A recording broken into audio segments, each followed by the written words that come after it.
Let's look at electrician salary in Albania.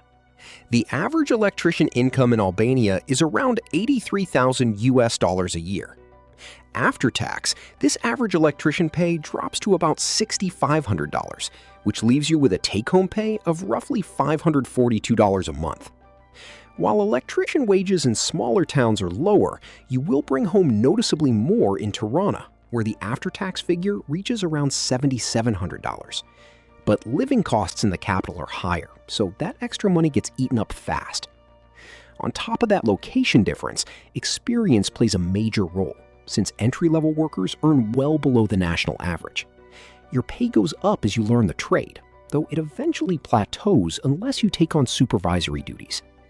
Having a university degree is not usually required for this job, but getting a higher education helps you move out of hands-on work entirely.